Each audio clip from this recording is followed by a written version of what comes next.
우리 귀한 찬양 감사합니다.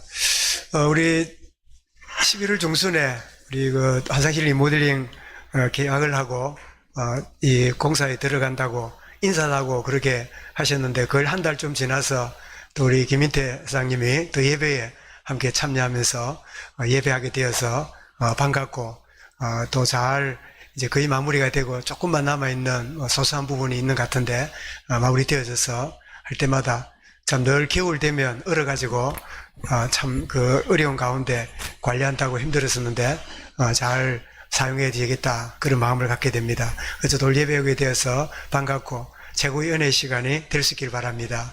우리 한번 그동안 우리 홍장님도 여러 가지 예를 많이 썼는데 우리 박수로 한번 격려하겠습니다. 네, 감사합니다.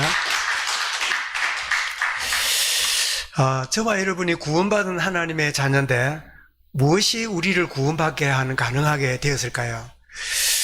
많은 사람들은 자신의 노력이나 공로를 통해서 구원받는다고 대부분의 종교는 그렇게 말합니다. 기독교라 하면서도 실제로 이 다른 모양의 그런 신앙을 가진 천주교도 다른 신앙을 이렇게 보여주는 그런 가운데 있지요. 그들은 어떻게 합니까? 십자가의 은혜로 구원을 받지만 거기에다가 내 공로가 보태져야 된다 라고 말하므로 예수님이 십자가에서 다 이루었다, 모든 문제를 다 끝냈다 하시는 예수님의 십자가 사역을 한계를 만드는 인간의 노력을 집어넣으므로 그렇게 하나님의 은혜를 반절로 만드는, 꼭 뭐라 그럴까요? 부모님의 사랑과 이 은혜를 거부하고 나는 엄마가 주는 밥 싫다고, 아버지가 주는 용돈 싫다고, 나는 내 하고 싶은 대로 하겠다고 그렇게 살아가는 아이를 우린 철들었다 안 한 거라고 뭐라 그럽니까? 그 애는 망난이라 그래요. 철없는 아이라 그러지요. 부모님의 사랑을 그저 받고 잘 자라나야 그 사랑으로 나중에 또 다른 사람을 돌아보는 성숙한 사람이 되어지는데, 이 부모님의 사랑을 온전히 받아들이지 못하면 나중에는 역기능으로 인생이 혼란스럽게 되는 경우를 주변에 보게 되는데, 어쨌든 나의 노력과 공로로 받는 종교가 아니라 십자가의 은혜로 구원받았지만 내 열심히 보태져야 된다고 하는 그런 반의 구원을 말하는 게 아니라, 그래서 우리가 전도하다 보면 천주교인들을 만나면 우리 개신교 신앙인들을 약간 거부감을 갖습니다. 왜 거부감을 갖는가 하면 자기들은 큰 집이라는 자부심이 있는데 기독교인들이 말할 때 자기들이 모르는 내용을 너무 알고 있기 때문에 자기들은 종교만 그냥 풍선처럼 겉모양만 가지고 지냈는데 개신교 교인들은 구체적으로 들어오니까 불편하거든요. 그래서 아예 천주교인들은 거부하는, 우리 주변에 있는 한 분도 가서 가끔 이야기하고 그러면 목사님 복음 이야기하려면 오지 마세요, 그렇게 단호하게 거절할 만큼 천주교인이 주변에 있어요.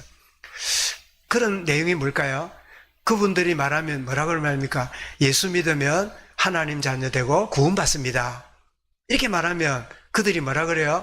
어떻게 구원을 벌써 받냐고, 어떻게 죽어봐야 알지 지금 구원받았다고 말하냐고, 나는 구원받았습니다, 어떻게 그리 말할 수 있냐고 이렇게 반문합니다. 그건 뭘 의미하는 걸까요?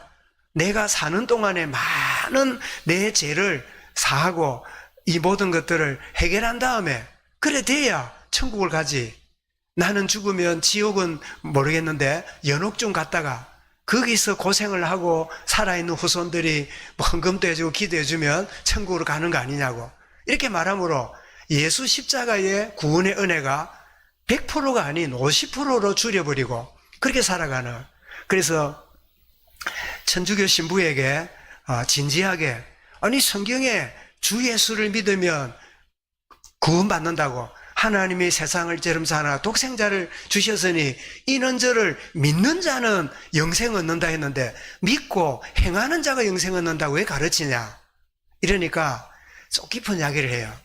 생각해 보십시오. 믿음으로 구원받는다 그러면 누가 성당에 와서 예배하고, 벌써 구원받았다 그러면 누가 헌금을 하고, 벌써 받았다 그러면 누가 와서 봉사하겠냐고.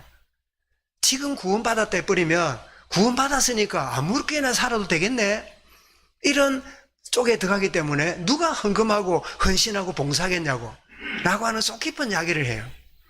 저와 여러분이 예배하고 헌신하고 헌금하는 게 구원받으려고 이렇게 하고 있을까요? 그럼 천주교입니다. 정말 구원이 어떻게 가능합니까? 오직 예수 그리스도의 은혜로 완전한 구원을 받은 게 이게 진짜 구원이에요. 아무 공로 없고 아무런 한 일이 없는데도 불구하고 오직 아들 십자가의 피 공로로 말미암아 우리를 구원하신 이것이 우리의 구원의 근거지요. 그래서 에베소 2장 8절에 뭐라고요? 너희는 그 은혜로 인하여 믿음으로 말미암아 구원을 받았으니 이것은 너희에게서 난 것이 아니요 너희의 공로 1%도 보탠 것이 아니요 이 말이에요. 아니요 뭐라고요? 하나님의 선물이라. 하나님의 선물이라. 이런 우리 경상도 사람들은 누가 이렇게 몰라 갖다 주면 뭐랍니까? 아이고 고맙습니다. 이래 안 하고 뭐라 그럽니까? 뭐 이런 거를 응? 쓸데없는 짓을 또 이렇게 누가 좀 이렇게 호남 사람은 그래 말한다면서요. 뭐 이렇게 기특한 일을 하면요 미친 짓 하고 있네. 그게 처음 들을 때는 가만있어 내가 뭘 잘못했네 했더니 그 지방 사람들이 마음에 들 때 아주 반대로 하는 말이 뭐죠? 미친 짓 하고 있네. 그렇게 표현한다는 거예요.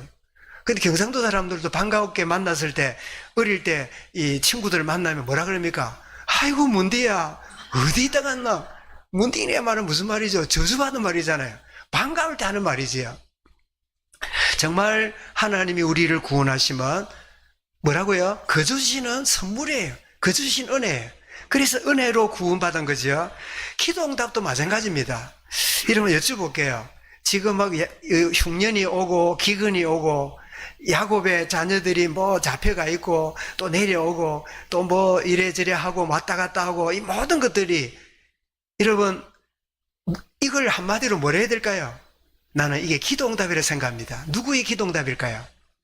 아브라함이 받은 언약이 이루어지기를 위해 기도한 기도의 결과고 그의 이삭이 하나님의 언약을 주심을 우리 후대를 통해서 이루어지도록 기도하고 있는 결과고 야곱도 현실적으로는 요셉이 죽었고 시몬도 잡혀있고 이 막내까지 데려오라고 하니까 그 총리가 어쨌길래 우리 집안을 이렇게 잘하는지 모르겠다고 심각한 문제고 심지어 막내를 데려오라니까 야곱이 뭐라 그랬죠?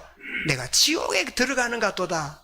이런 고민하고 있는데 이게 뭐예요? 기도응답이에요. 누가 구체적으로 기도했을까요? 요셉이 뭐 했을까요? 하나님 내게 주신 언약의 꿈이 이루어지는 이 일을 위하여 풍년도 주시고 흉년도 주시고 형제들도 오게 되고 결국 누구까지 와야 돼요? 아버지 야곱도 애굽으로 와야 돼요. 누구의 기도응답이에요? 요셉의 기도응답이에요.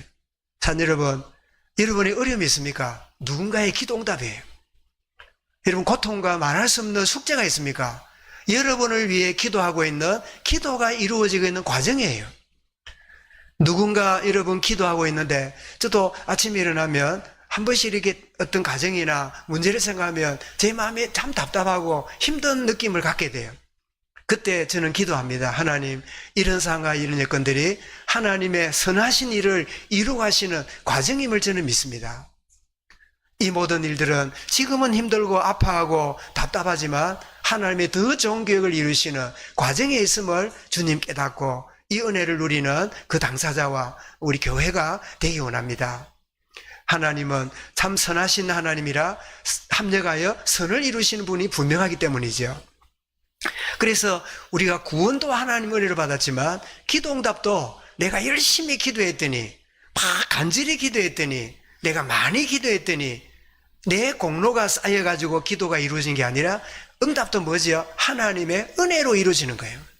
기도를 하지 마라 뜻이 아닙니다. 기도를 하되 하나님의 은혜 속에서 기도하고 응답이 되어짐을 보게 되는, 그래서 오늘 본문은 바로 하나님의 이 기도응답이 어떻게 이루어지고 있는가를 우리에게 세밀하게 보여주는 본문이지요. 오늘 본문은 요셉의 형제가 다시 애굽을 방문합니다. 여기에는 누가 또 보태집니까? 막내까지 내려왔어요. 그러니까 12형제가 요셉 한 명에다가 11형제가 왔으니까 12형제가 애굽에 와서 만나게 되는 거죠. 그래서 야곱의 아들들이 두 번째 애굽을 방문하는데 처음에는 11명이었지만 이제는 10명이었지만 이제 11명이 되었지요. 요셉이 자신의 동생을 보는 순간에 16절에 보니까 뭐라고요? 매우 기뻐했더라. 참 동생이 어떻게 자라는지 거의 한 20년 이상 세월이 지났잖아요. 그러니까 그 동생이 태어날 때 어머니가 죽으면서 동생이 태어났잖아요. 그러니까 어머니에 대한 그리움이 이제는 동생에 대한 그리움과 연결되어 있었겠지요. 그 동생을 보니까 너무 기쁩니다. 그래서 이들을 자기 집으로 다 데려가라 하고 이제 이렇게 이야기를 합니다. 요셉이 이 용식 사러 온 이 무리를 우리 집으로 데려가라 이러니까 그 이야기를 들었던 하인들은 예 하고 가자고 데려가는데, 같이 가는 형들의 마음은 무슨 마음이었지요? 오늘 성경에 어쨌습니까? 기뻐 갔습니까? 큰일 났다고 갔습니까? 큰일 났다. 지난번에 우리가 곡식값도 있더니 우리를 이제 완전히 노예로 만들려고, 우리를 완전히 똘똘말이 해가지고 11명 다 데리고 우리 큰일 났다. 이때 제일 걱정 많이 하는 사람 누굴까요? 막내를 데려올 때 누가 중보 역할을 했지요? 유다가 했잖아요. 유다가 막 제일로 걱정을 많이 했겠지요. 어쨌든 간에 이 요셉이 집으로 가라 그러니까 요셉의 집으로 가는 이 형들의 마음은, 형제들의 마음은 죽을 맛이에요. 겨우겨우 큰일 났다 하고 끌려가지요. 여러분, 하나님 계획 모르면요 사는 게 지옥이라. 하나님의 은혜 모르면요 우리 모든 일이 슬픔이에요. 하나님의 한 손길을 알지 못하면요 모든 게 비극적인 일이에요. 이런 면들을 우리가 말씀 속에서 보지 않습니까? 지금 요셉의 큰 그 그림을 가지고 집으로 데려가는데 형들은 지금 그 그림을 모르니까 지금 막 기가 찬 일이고 죽을 뻔한 일이라고 생각하고 있는 거죠. 그래서 집으로 가서는 들어가기 전에 돈을 미리 줍니다. 이 돈은 지난번에 곡식에 누가 넣은지 몰라도 있는 돈이라서 가져왔습니다. 그리고 이 돈은 다시 곡식을 사려고 가져왔습니다. 2배를 가져왔습니다 하면서 보여줍니다. 그 그림을 우리 화가 그렸는데요. 한번 볼까요? 이거 보십시오. 지금 이 우통 벗은 사람의 애굽은 더우니까 이 하인이고 이제 이 형제가 이 두 몫의 곡식값을 주는 거죠. 이거는 지난번 값이고요. 이거는 이번에 살려고 온 겁니다. 하고 주니까 저 하인이 봤습니까? 안 봤습니까? 하인이 손을 벌리거든요. 아니라고. 그러면서 뭐라고 말합니까? 놀랍게도 이 하인이 뭐라 그럽니까? 하나님이 당신들에게 준 것 같다고. 하나님이 당신들의 은혜를 준 것 같다고. 이런 이야기를 합니다. 그게 여러분 18절부터 23절까지 쭉 나오는 말씀이잖아요. 그리고 이제 묶여있던 시몬도 데려옵니다. 이런 요셉의 하인의 고백을 이렇게 볼 때 그 집안이 영적 배경이, 신앙적 배경이 어떠한가를 잘 간접적으로 보여줍니다. 요셉의 이 신앙이 그 집안의 모든 하인들까지도 하나님이 간섭하고 계신다는 사실을 이 하인도 깨닫고 이해하고 있는 거예요. 그래서 저는 사도행전 16장 31절에 간수가 기가 막혀가지고 어떻게 해야 구원받겠습니까? 이래 물을 때 사도 바울이 했던 고백이 사도행전 16장 31절이잖아요. 우리 기억하죠? 뭡니까? 주 예수를 믿으라. 그리하면 너와 내 집이 구원받으리라. 사랑하는 여러분, 여러분의 가정과 가문이 믿지 않습니까? 여러분 진짜 믿음 가운데 있으면 때가 되면 너와 내 집이 구원받을 것을 믿으시길 바랍니다. 하나님 반드시 구원받을 하나님 백성으로 이끌어 가실 줄 믿습니다. 참, 그래서 이 요셉은 노예로 애굽에 내려왔지만 내려와서는 자기 가정이 참 하나님을 섬기는 가정으로 그 영적 분위기로 바뀌어 있는 이런 모습을 여기서 보게 되지요. 그랬더니 조금 있으니까 이제 그 총리니까 업무를 봐야 될 거 아니에요. 점심시간에 요셉이 이제 그 형들이 있는 곳으로 옵니다. 형제들이 있는 곳으로 옵니다. 그들이 오니까 25절에 보니까 그 요셉이 오는 걸 보고 모두 11명이 일어나서 다 절을 합니다. 이 절을 할 때 여러분 창세기 30장 9절에 몇 별이 절했다고요? 11별이 절했다 했잖아요. 그 일이 이루어지는 순간에 요셉은 그걸 생각하고 얼마나 여러분 마음이 참 그 여러 가지 마음이 참 그 감격스러웠을까요? 그러나 형들은 아직까지 형제들은 그걸 모릅니다. 그래서 그 형제들을 불러가지고 이제 식사를 하는데 애굽 사람 이쪽에 앉고 히브리 사람 이쪽에 앉히는데 희한하게 어떻게 해놨는지 이 요셉이 나의 순대로 형제들을 식사 자리를 앉히는 거예요. 그러니까 형들이 생각할 때 너무 신기한 거예요. 아니 애굽의 총리가 희한하게 왜 이런 줄 알았더니 딱 첫 번째는 루벤, 또 그다음에 누구지요? 시몬, 또 누구지요? 레이, 유다, 갓, 아셀 막 이래 앉히는데 얼마나 궁금했을까요? 이상하다. 이 어찌된 일이가 무슨 꿈인지 생신지 싶을 만큼 신기했겠지요. 근데 요셉은 이 17살 때 팔려왔으니까 그동안에 형이 누군지, 둘째가 누군지, 셋째가 누군지를 다 알잖아요. 그리고 막내도 알잖아요. 앉혀가지고 음식을 이제 먹게 되는데, 그런데 놀랍게도 모두에게 음식을 주는데 누구한테는 5배를 줬어요? 막내 베냐민한테는 5배를 주었는데 저는 버뜩 생각해, 여러분 생각해 보십시오. 아니 한 배만 해도 배가 부른데 5배를 줘봐야 먹습니까 못 먹습니까? 예?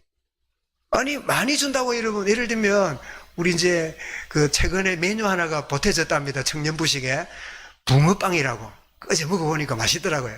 냄새부터 많이 애용해 주시기 바랍니다. 붕어빵을 2마리 먹는 사람에게 20마리를 준다 할 때 다 먹습니까 못 먹습니까? 다 못 먹습니다. 쓰레기 돼요.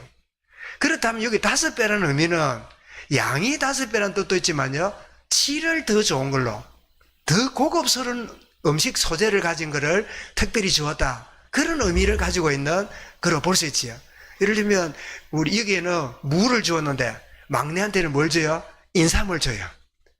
여기는 그 생선도 보면 고등어, 그 우리 국민 생선이 고등어 줬다면 그 막내한테는 뭐 줬을까요? 제주 돔 같은 거 줬다든지. 그러면 뭐죠? 5배 의미가 되겠지요. 하여튼 양적인 의미도 있지만 아주 고급스러운 그런 음식을 특별히 주는, 그걸 보고는 형제들이 어떻게 생각합니까? 희한하다. 저 막내를 왜 저렇게 또 잘 대접을 하지? 이런 생각이 많았겠지요. 그런데 요셉이 예물을 주고받고 이러면서 있다가 그 동생을 보고는 너무나 울음이 나서요, 안방으로 들어가서 울고 나왔다는 말이 있지요. 그래서 오랜 여러분 지난날의 기억과 마음에 쌓인 것이 요셉에게 울음으로 나타난 게 아닌가 얘기해지는데, 여러분 시편 126편 6절이 기억나지요? 뭐라 그랬죠? 울며 씨를 뿌리는 나가는 자는 반드시 기쁨으로 그 곡식단을 거두리로다. 아마 하나님이 자기 오랜 세월 동안 여러 과정을 겪게 하셨고 기어코 하나님이 이런 응답으로 이끄시는구나, 그런 마음에서 그 마음에 기쁨의 눈물이 그의 마음이었다 얘기지지요. 그래서 저는 문득 이 말씀을 정리하다가 눈물이 여러분 인간에게만 있는 게 눈물이라는 걸 여러분 들어보셨죠? 그래서 제가 한번 AI한테 물어봤어요. 눈물이 동물한테는 없냐 물어보니까 있대요. 그래서 정리해보니까 눈물이 3가지 종류라. 3가지 종류. 첫 번째 종류는요, 기초 눈물이에요. 뭐냐, 이 동물이든 사람이든 간에 이 포유류는요, 눈을 축축하게 해야 되니까 눈물이 나온대요. 못 느껴도. 그리고 이 눈을 보호하기 위해서 눈물이 있대요. 그게 동물이나 인간이나 똑같아요. 기초 눈물. 두 번째 눈물이 뭐냐, 반사 눈물이래요. 반사 눈물. 그 반사 눈물은 연기가 나거나 먼지가 나거나 바람이 불면 그때 눈물이 나와가지고 막아주는 역할을 한대요. 요거까지도 동물도 있대요. 그런데 감정 눈물이 3번째 있는데 이거는 인간에게만 있는 거예요. 동물이 슬퍼서 울고 하는 게 아니라 그거는 잘못된 해석이고, 인간만 감정 때문에 흘리는 눈물은 인간에게만 있다는 거예요. 인간에게만. 그래서 슬픔이나 기쁨이나 놀람이나 아쉬움이 있게 될 때 인간이 감정으로 인해서 먼지도 없고 눈도 안 따가운데 감정에 의해서 눈물이 난다는 거예요. 눈물이 나는. 그렇다면 여러분, 우리가 이 요셉의 눈물을 보면서 우리는 이런 눈물을 흘리고 살 수 있겠구나. 첫 번째 뭐죠? 원한과 아픔, 실패와 상실 때문에 흘리는 눈물입니다. 이 썩 눈물을 흘리는 그런 세월을 보낼 수 있지요. 그런가 하면 두 번째는 뭐죠? 내가 바라는 것이 이루어짐으로 흘리는 만족한 눈물이 있겠지요. 다 내가 이걸 위해서 애를 썼는데 드디어 되었구나. 이럴 때 만족한 눈물을 흘릴 수 있겠지요.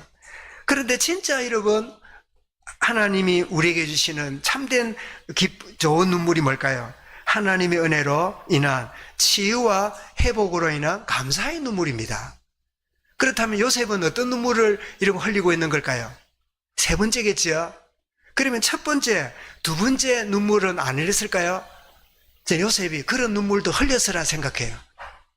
틀림없이 인간인지라 슬픔과 원한과 아픔, 상실, 이런 것들이 형들에 대한 원망, 아버지에 대한 그리움, 막내에 대한 그리움, 이런 것 때문에 참 잠 못 이루는 그런 눈물을 흘렸을 거예요. 그리고 자기가 총리가 되었을 때, 야, 내가 재수였던 내가 총리가 되었으니 얼마나 이러면 자부심이 생겼을까요? 그런 눈물도 있었겠지요. 그러나 요셉에게 있는 진정한 눈물은 하나님의 은혜로 이 모든 것들을 주관하시고 이것이는 감사와 치유의 눈물이 요셉의 눈물이 아닌가. 산 여러분, 그래서 오늘 말씀드린 뭐죠? 나는 어떤 눈물을 흘리고 있는가? 사람 여러분 어떤 눈물을 지금 흘리고 있습니까? 아직도 이런 원한과 아픔과 실패와 이런 고통의 눈물을 흘리고 있습니까? 아니면 내가 바라는 그거 참 이루기 위해서 몸부림치는 나의 소원 성취를 위한 그런 눈물을 여러분 흘리거나 그걸 바라고 있는 여러분입니까? 아니면 하나님의 은혜에 치유와 회복이 되고 그럼에도 불구하고 인도하시는 하나님께 감사의 눈물을 흘리는 그런 눈물이 여러분이 있습니까? 그래서 오늘 말씀을 이 형제들이 가져온 예물을 가지고 식탁을 나누는 그림을 한번 보고요. 결론 들어가겠는데요. 우리 주보에 나와 있는 그대로입니다. 등을 지고 있는 사람이 요셉이고 지금 좌우에 이제 그 형들을 앉혀놓고 5명씩 그리고 뭐 맞은편인지 이건 그림이 그런데요. 건너편에는 아주 이 막내 베냐민에게 좋은 음식을 드리는데 저기 보니까 뭐라고 써있습니까? 베냐민님 와인 드세요. 뭐 베냐민님 포도 드세요. 하여튼 뭐 이렇게 대접하는 나머지는 뭐 그래서 이렇게 말합니다. 이상하다. 나의 순대로 앉았네. 오른쪽 말이에요. 어떻게 베냐민 막내인 줄 알고 이름을 알까? 뭐 이런 분위기로 이제 우리 그 화가가 그림을 이제 그려놨는데요. 오늘 이 말씀을 보면서 여러분 그동안 흘렸던 요셉의 눈물은 수많은 눈물을 흘렸겠지만 지금 흘리는 눈물은 치유의 눈물이지요. 이런 누가복음 7장 38절에 보면 여러분 37절에 그 동네에 죄를 지은 한 여자가 이래 나오면서 38절에 뭐랬냐?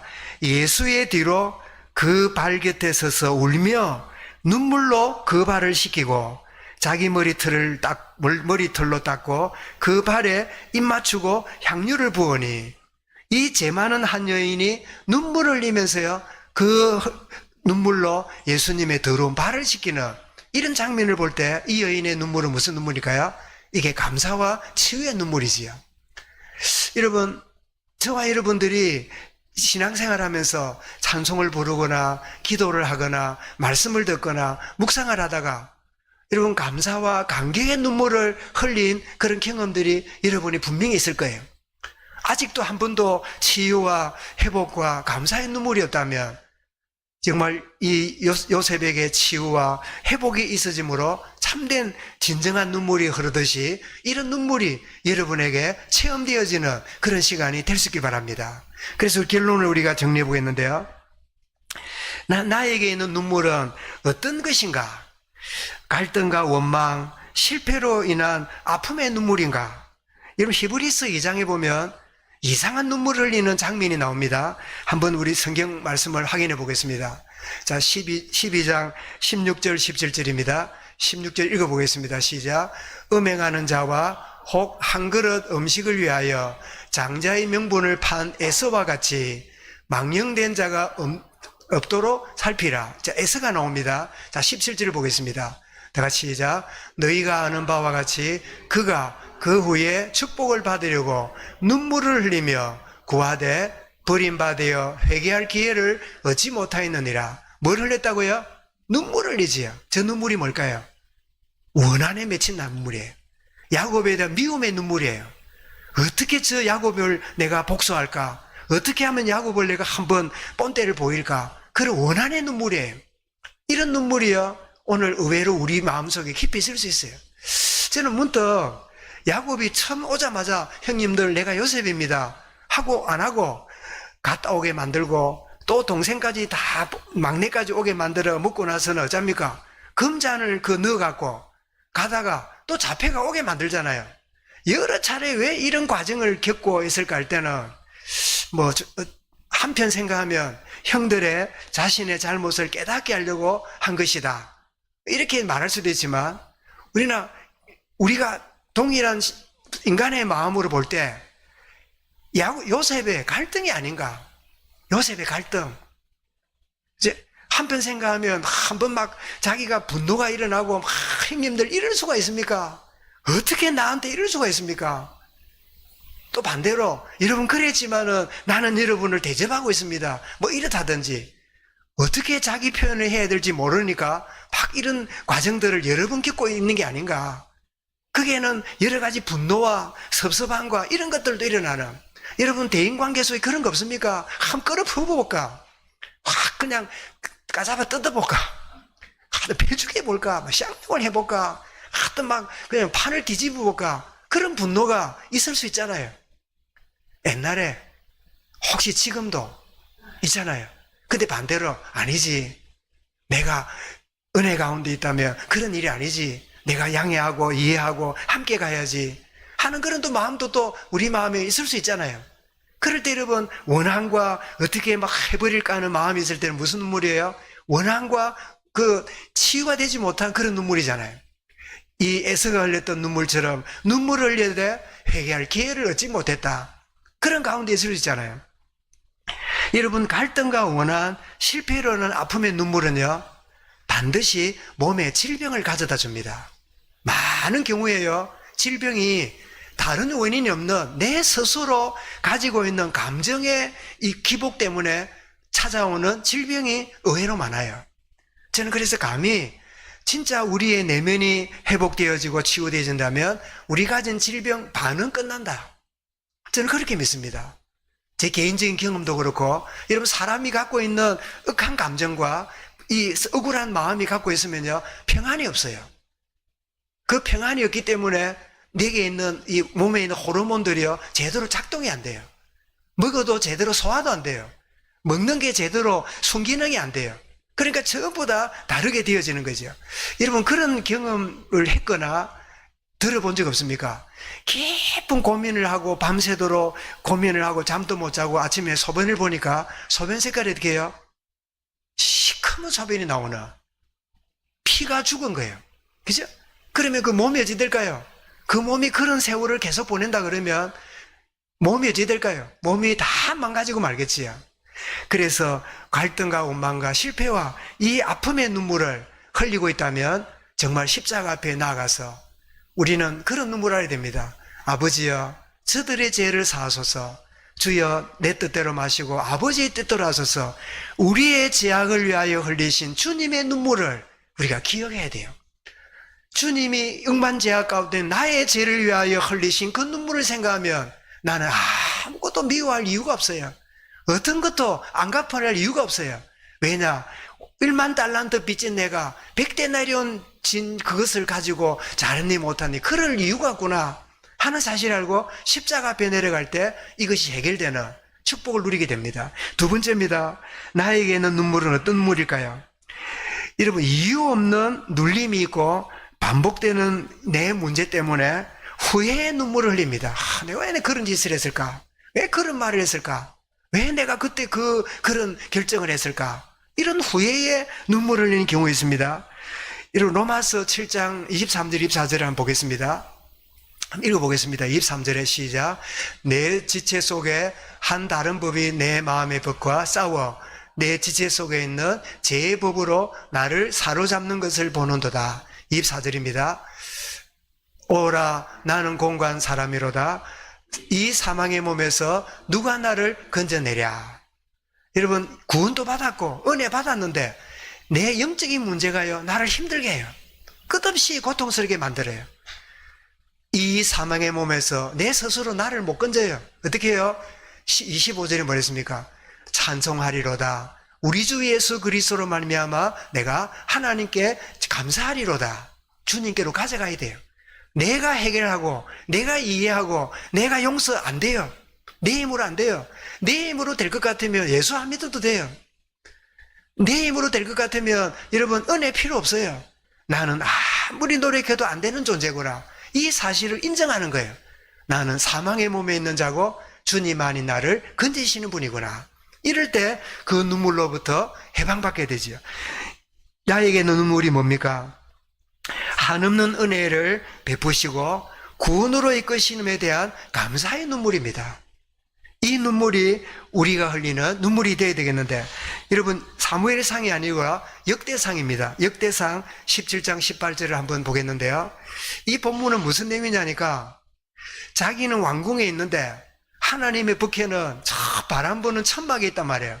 그래서 이 다윗이 자기 영적 참모였던 나단 선지자에게 뭐라고 말합니까? 하나님의 성전을 지어서 법궤를 옮겨오면 좋겠다고 라고 했더니 나단 선지자가 왕이여 참 좋은 뜻입니다 하고는 하나님께 기도했더니요, 하나님이 뭐라고 하십니까?